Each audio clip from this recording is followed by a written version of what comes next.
नमस्कार दर्शकों, स्वागत है आपका हमारे कार्यक्रम महिमा नवरात्रों की में, जहां हम शक्ति के 9 स्वरूपों के बारे में विस्तृत रूप से जानकारी प्राप्त करेंगे अपने मर्मज्ञ पंडित ओम प्रकाश ब्रिजवासी जी से। नमस्कार पंडित जी। नमस्कार। स्वागत है आपका हमारे कार्यक्रम में। तो सबसे पहले आप यही बताएं कि महिमा नवरात्रों की है क्या? ऐसा है कि हर एक पर्व का कोई न कोई महत्व होता है। कलयुग के अंदर ऐसा बतलाया गया है कि कलयुग के अंदर जो देवी की उपासना है वो अति महत्वपूर्ण है। नवरात्रों में देवी की उपासना करने से देवी माँ अत्यंत प्रसन्न हो जाती है, इसलिए नवरात्रों में देवी की पूजा करनी चाहिए। पंडित जी, अब हम ये जानना चाहेंगे कि नवरात्रों के प्रथम दिन किस देवी की पूजा की जाती है और उसका स्वरूप क्या है? ऐसा है कि देवी का एक ही स्वरूप है। उन्होंने अपने 8 शक्तियों को उत्पन्न किया। 8 से 16 बनी, 16 से 64 जोगनी बनी। तो पहले दिन जिस शक्ति का हमने पूजन करना है उसका नाम है शैलपुत्री। शैलपुत्री हम उसको इसलिए कहते हैं कि जब सती ने राजा हिमाचल के यहाँ जन्म लिया तब उसका नाम शैलपुत्री पड़ा। इससे पहले वह दक्ष की पुत्री थी। उनका विवाह भगवान शंकर से हुआ था। एक बार दक्ष ने यज्ञ किया, उन्होंने सभी देवताओं को बुलाया, परंतु उन्होंने जानबूझकर अपने जमाता भगवान शंकर को बुलाया नहीं, ना ही यज्ञ में उनका कोई भाग रखा। बहुत जिद करने के बाद जब सती अपने पिता के घर पहुंची, वहां पर अपने पति का अपमान सहन नहीं कर सकी। उन्होंने योग अग्नि के द्वारा अपने शरीर को भस्म कर लिया।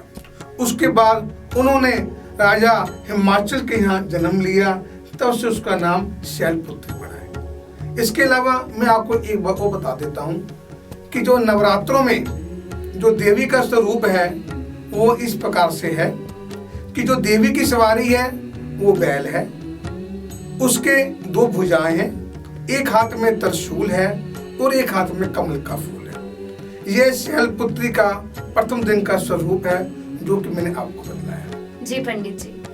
पंडित जी, अब आप ये बताएं कि नवरात्रों में पूजा विधि किस तरह की होती है और अखंड ज्योति के बारे में आप कुछ बताएं। ऐसा कि नवरात्रों में सबसे पहले उठकर स्नान करना चाहिए।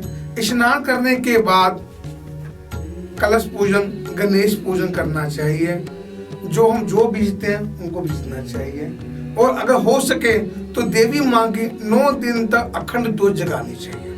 अगर हम किसी कारणवश अखंड ज्योत नहीं जगा सकते हैं तो जब हम पूजा कर रहे हो उस वक्त अवश्य देसी घी की हमें ज्योत जगानी चाहिए। पंडित जी, नवरात्रों का एक अहम अंग है कंजक, तो आप बताएं कि कंजके बिठाने की विधि क्या है?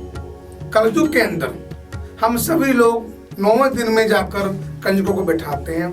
ऐसा महात्म है कि प्रथम दिन 1 कंजक बैठानी चाहिए, दूसरे दिन 2 कंजके बैठानी चाहिए। इस प्रकार जैसे जैसे नवरात्रे बढ़ते जाते हैं कंजकों की संख्या बढ़ती जाती है और 9वें दिन 9 कंजकों को बैठाना चाहिए। ऐसा कहा गया है कि जिनका बुध 9वें घर में हो, बुध 9वें घर में हो, 9वें घर का बुध बहुत तंग करता है, घर की बहू बेटियां बहन को बहुत तंग करता है। जिनका बुध 9वें घर में हो उनको इसी विधि के अनुसार कि पहले दिन 1 कंजक, दूसरे दिन 2 कंजक, तीसरे दिन 3 कंजके बैठाने चाहिए। इसका आगे बढ़ते बढ़ते 9वें दिन 9 कंजकों को बैठाना चाहिए। पंडित जी, ये तो हुआ कि कंजके कैसे बिठानी चाहिए, पर इन कंजकों की उम्र क्या होनी चाहिए? ऐसा है कि देवी भागवत के अनुसार जो कंजकों की उम्र है 2 साल से लेकर 10 साल तक होनी चाहिए। जी पंडित जी, जैसा कि हमारी सामाजिक जीवन में कई सारी समस्याएं रहती हैं, जैसे विवाह में देरी हो जाना या कारोबार में कोई दिक्कत आना, तो आज हम चाहते हैं कि आप ये बताएं कि घर में सुख समृद्धि बनी रहे, इसके लिए क्या उपाय है? कोई भी उपाय शुरू करना हो तो वो अगर वो नवरात्रों से शुरू किया जाए तो उसका जो फल है कई गुना बढ़ जाता है।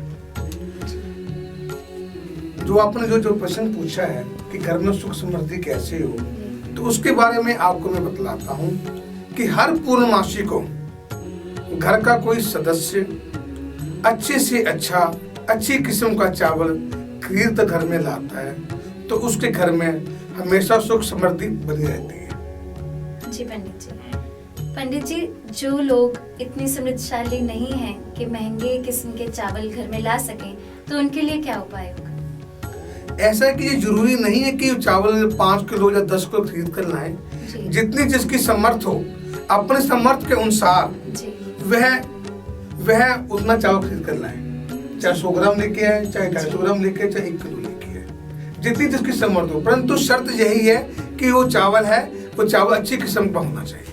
धन्यवाद पंडित जी। दर्शकों, अब वक्त हो चला है आपसे विदा लेने का। अगले एपिसोड में फिर आपसे मिलेंगे। तब तक के लिए नमस्कार।